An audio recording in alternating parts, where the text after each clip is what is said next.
สบายดีวันนี้มาพบกับม่อนอีกเช่นเคยกับรายการกรรมกรห้องแอร์พอดแคสต์วันนี้ม่อนจะมาว่าในหัวข้อ HR ตำแหน่งเด้อครับเรื่องดราม่าและรู้จักพนักงานออฟฟิศดีที่สุด HR หรือชื่อเต็มแม่น Human Resources หรือฝ่ายบุคลากรแม่นตำแหน่งที่หลายคนรู้จักตอนสมัครเข้ามาเฮ็ดเวียกและระหว่างเฮ็ดเวียกก็รู้จักเพียงแต่ตอนขอใบลาพักเอกสารรับรองขอสวัสดิการจนถึงเขียนใบลาออกแต่ก็บ่ฮู้แท้ๆว่าตำแหน่งนี้มีหน้าที่หยังและสำคัญหยังต่อห้องการและหัวข้อ HR ที่ม่อนจะมาเว้าในมื้อนี้ได้อ้างอิงมาจากเว็บไซต์ The Standard ของไทยที่มีชื่อเสียงแล้วเฮามาหาคำตอบนำกันว่าฝ่ายบุคลากรในบริษัทเฮาแท้ๆน่ะเฮ็ดหน้าที่หยังและท็อปฮิตของเรื่องดราม่าในห้องการน่ะส่วนใหญ่เกิดจากหยังและพนักงานแบบใดที่เป็นที่ต้องการของบริษัทในอนาคตถ้าเบิ่งจากมุมมองของพนักงานทั่วไปแล้วหน้าที่ของฝ่ายบุคลากร HR นี่ก็คือเริ่มตั้งแต่พาคนๆหนึ่งเข้ามาเป็นพนักงานเบิ่งแยงความเป็นอยู่ของเขาเจ้าไปจนถึงมื้อสุดท้ายของการเป็นพนักงานก็คือมื้อที่เขาเจ้าลาออกแต่สำหรับมุมมองของคนเฮ็ดหน้าที่ HR แล้วหน้าที่หลักก็คือการสร้างสมดุลระหว่างพนักงานกับบริษัทสิ่งที่ต้องเฮ็ดมีตั้งแต่1การรับพนักงานเข้าบริษัทโดยต้องหาคนที่มีประสิทธิภาพสูงสุดในงบที่บริษัทจำกัดไว้เพื่อให้คุ้มค่าที่สุด 2. พัฒนาทักษะของพนักงานให้กลมกับทิศทางของบริษัท 3. รักษาคนให้อยู่กับองค์กรซึ่งบางตำแหน่งก็อยากให้อยู่ดนแต่บางตำแหน่งก็อยู่เป็นระยะเวลาสั้นๆตามนโยบายของบริษัทเนื่องจากบางตำแหน่งต้องมีคนเข้าออกตลอดเวลาเพื่อให้ทันสถานการณ์มีทฤษฎีในการบริหารธุรกิจทฤษฎีหนึ่งกล่าวว่า4อย่างที่จำเป็นในการบริหารธุรกิจคือ 1. เงิน 2. การปฏิบัติการ 3. คน 4. เทคโนโลยีในการเบิ่งแยงคนซึ่งเป็นกำลังหลักในการเฮ็ดเวียกงานนั้นอาจบ่ได้เฮ็ดโดยฝ่ายบุคลากรเสมอไปบางบริษัทน้อยๆจึงบ่จำเป็นต้องสร้างตำแหน่ง HR ขึ้นมาเพียงแต่หัวใจความเป็น HR นั้นต้องยังอยู่ผู้บริหารหรือหัวหน้าต้องเบิ่งแยงทุกสุขของลูกน้องอยู่แล้วก็สามารถเฮ็ดหน้าที่ HR ได้คือกันต่อไปเราจะมาเกี่ยวกับปัญหาดราม่าที่พนักงานห้องการมักพบเจอและมาปรึกษา 1. ปัญหาเรื่องหัวหน้านี่เป็นปัญหาอันดับหนึ่งบ่ว่าจะสำรวจจักเทื่อก็จะครองแซมอยู่เสมอมีตั้งแต่เรื่องหัวหน้าบ่สนใจหัวหน้าบ่ยุติธรรมเพราะใส่ใจคนที่เอาใจหลายกว่าหัวหน้าบ่ฮักแล้วให้เบี้ยเขาหนักกว่าคนอื่นถึงว่าปัญหาเหล่านี้จะเกิดขึ้นแค่หรือเป็นเพียงแต่การคิดไปเองของพนักงานก็ตามบทบาทของฝ่าย HR ก็คือเข้ามาเป็นตัวเชื่อมให้ทั้งสองฝ่ายให้หันหน้าเข้ามาร่วมกัน 2. ปัญหาเรื่องเงินปัญหาเรื่องเงินเป็นเรื่องที่กระทบความรู้สึกและสร้างความปั่นป่วนได้ในวงกว้างทั้งยังสร้างความรู้สึกที่บ่เท่าเทียมให้กับหลายคนอยู่ในห้องการปัญหามีตั้งแต่เป็นหยังคนที่เข้าน้ำหลังได้เงินเดือนหลายกว่าคนที่มาอยู่ก่อนคือเฮาเป็นหยังผลประเมินของเขาออกมาดีกว่าทั้งที่เขาเจ้าก็บ่ได้เบิ่งเก่งไปกว่าเฮาการแก้ปัญหาของ HR สามารถเฮ็ดได้ตั้งแต่ต้นทางก็คือออกนโยบายให้เงินเดือนเป็นความลับหรือแก้ไขปัญหาที่อยู่ที่ปลายสาเหตุก็คืออธิบายเฮ็ดความเข้าใจเมื่อเกิดปัญหาและส่วนใหญ่เมื่อเขาเจ้ามาล้มกันแล้วจะพบว่าโดยธรรมชาติคนมักจะคิดว่าตัวเองเป็นผู้ถูกกระทำอยู่เสมอทั้งที่ในความเป็นจริงและอีกฝ่ายนะเขาอาจจะเก่งกว่าเฮาหรือดีกว่าเฮาอีหลี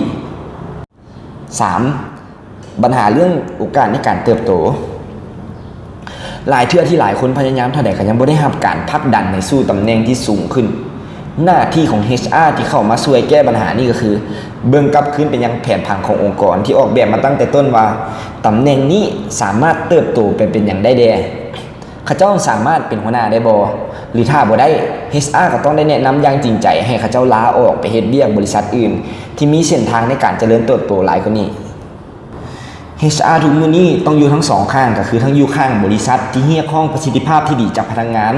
และอยู่ข้างพนักงานที่ต้องเรียกร้องการเบิ่งแยงที่ดีจากบริษัทและเฮ็ดให้พนักงานมีความสุขนำในขณะเดียวกันก็มีพนักงานบางส่วนที่บ่สนใจการเติบใหญ่ในหน้าที่การงานเพียงแต่อยู่ไปแต่ละมื้อบ่คิดที่เปลี่ยนแปลงหยัง HR ก็ควรเข้าไปเบิ่งแยงคนกลุ่มนี้โดยผลักดันให้เขาเจ้าแสดงความสามารถหลายขึ้นให้เขาเจ้าเบิ่งอนาคตตัวเองในระยะยาวแต่ในกรณีพนักงานบางคนบ่อยากก้าวขึ้นไปเป็นหัวหน้า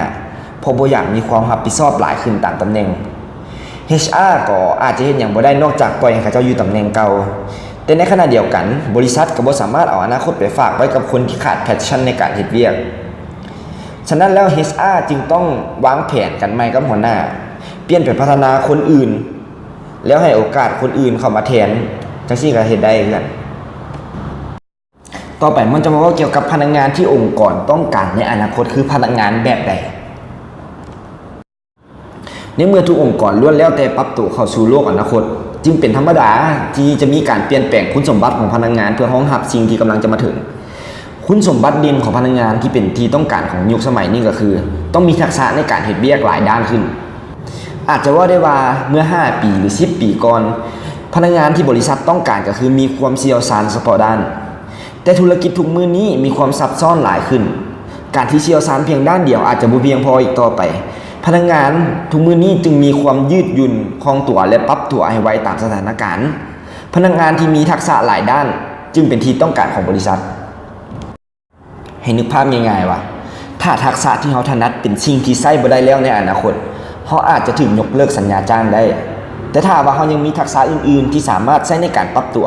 ให้เข้ากับธุรกิจในอนาคตเขาอาจยังเป็นที่ต้องการดังนั้นเขาควรเริ่มจากการมีมุมมองวิสัยทัศน์เกี่ยวกับองค์กรว่าบริษัทจะมีแนวโน้มก้าวไปในทิศทางใดแล้วเขาก็ควรไปหาความรู้เพิ่มเติมอาจจะเป็นการเรียนคอร์สสั้นๆเพื่อเพิ่มเติมความรู้ให้กับตัวเองเช่นบริษัทที่จะก้าวเข้าไปเป็นบริษัทดิจิทัลสิ่งที่เราควรเรียนรู้เพิ่มเติมก็คือการใช้โปรแกรมคอมพิวเตอร์ให้หลากหลายขึ้นหรือการเฮ็ดมาร์เก็ตติ้งในโซเชียลมีเดียเราก็ยังเป็นที่ต้องการเป็นประโยชน์ต่อองค์กรต่อไปสุดท้ายนี้สิ่งที่อยากจะฝากไว้สำหรับคนที่กำลังสร้างเวียกที่ตัวเองเฮ็ดอยู่ให้คิดกลับคืนไปว่าท่านเริ่มสร้างเวียกที่ตัวเองเฮ็ดอยู่ตั้งแต่ตอนใดจากนั้นให้ถามตัวเองเบิ่งว่าท่านชังอย่างกระแทกระหว่างเวียกที่ตัวเองเฮ็ดอยู่กับสิ่งแวดล้อมอ้อมข้างถ้ารู้ปัญหาแล้วลองคิดกลับไปมื้อทำอิฐที่ท่านเข้ามาเฮ็ดเวียกอยู่นี่เบิ่งว่าท่านเข้ามาเฮ็ดเวียกอยู่บ่อนหั่นด้วยเหตุผลหยังและในมื้อนี้สิ่งที่เฮ็ดให้ท่านสร้างน่ะมีน้ำหนักหลายพอบ่ที่ท่านจะแลกกับสิ่งที่ท่านหักถ้าบางอย่างสามารถเบิ่งข้ามไปได้อาจจะเฮ็ดให้ชีวิตการเฮ็ดเวียกของท่านมีความสุขขึ้นเพราะบ่มีเวียกใดหรือองค์กรใดที่จะสมบูรณ์แบบได้ตลอดเวลาและนี่แม่นหัวข้อทั้งหมดในมื้อนี้สุดท้ายนี้ม่อนขอฝากรายการกรรมกรห้องแอร์พอดแคสต์ที่จะออกอากาศในทุกๆวันศุกร์สามารถติดตามได้ที่ YouTube Channel 108 MHz หรือ Facebook Fanpage 108.jobs และ www.108mh.com ได้นำอีกอย่าลืมกดไลค์และกด Subscribe เพื่อเป็นกำลังใจให้ม่อนในการเฮ็ดพอดแคสต์ใหม่ๆได้นำสุดท้ายนี้ม่อนขอตัวลาไปก่อนแล้วพบกันใหม่สบายดี